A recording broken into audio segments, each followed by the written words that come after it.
Hello learners, welcome back to my YouTube channel. So here in this video we are going to learn about the features of joint stock company. First feature is artificial person.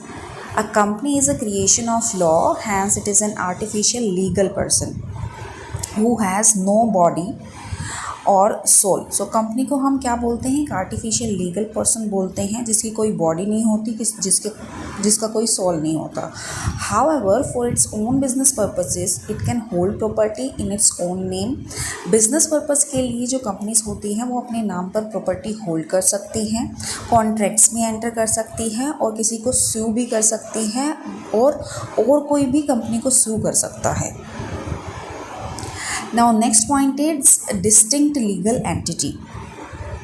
The company has an entity or a personality which is absolutely independent and separate from its entity of its member. So company की अलग entity होती है उसके members से.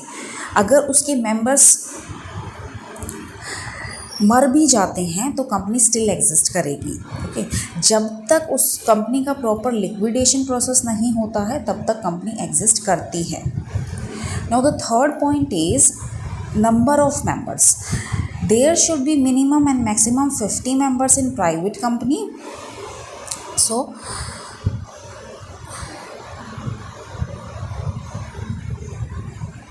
So there should be two minimum member, here will come, there should be two minimum and maximum 50 members in private company and minimum 7 members with no limit for maximum members in a public company. So private company में minimum strength है 2 and maximum है 50 and public company में minimum strength है 7 members and maximum members के लिए no limit. Now next is perpetual succession. Perpetual succession, members may come and go but the company remains active. Company में कितने भी members आएँ, कितने भी मेंबर्स चले जाएं, सो कंपनी हमेशा एक्टिव रहती है. Even if all the members die, company continues to exist. Life of the company comes to an end only through a prescribed legal procedure of winding up. So company कब and होती है, company की life कब and होती है? जब हम एक prescribe legal procedure of winding up करते हैं. प्रॉपर प्रोसीजर के थ्रू हम कंपनी की लाइफ को एंड कर सकते हैं.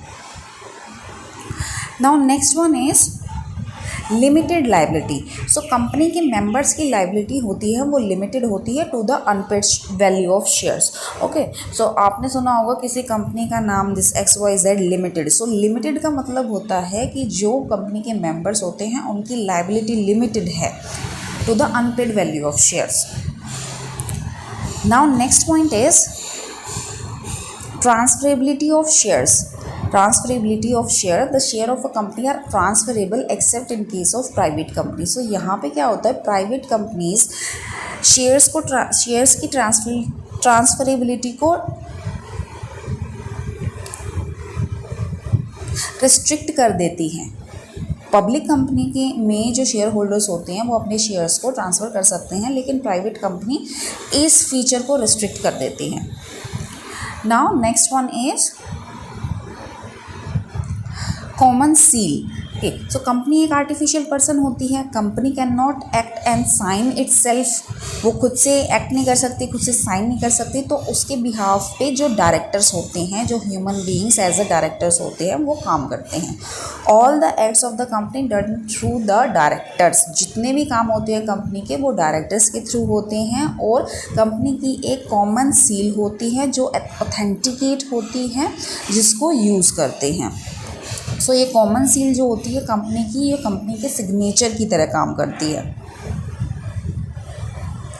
The next point is management by board of directors.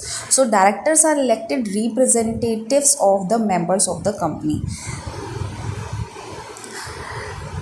So company के जो डायरेक्टर्स होते हैं कंपनी के मेंबर्स द्वारा ही इलेक्ट किए जाते हैं. Hence through the board of directors a company manage in a democratic manner. So हम कह सकते हैं कि जो कंपनी के बोर्ड ऑफ डायरेक्टर्स होते हैं वो एक डेमोक्रेटिक तरीके से कंपनी को मैनेज करते हैं. So I hope all the points are clear to you now. If Still you have any doubt, you can type in the comment section below. I'll be happy to answer your all queries. Now I will see you in my next video. Thank you. Have a nice day. Happy learning.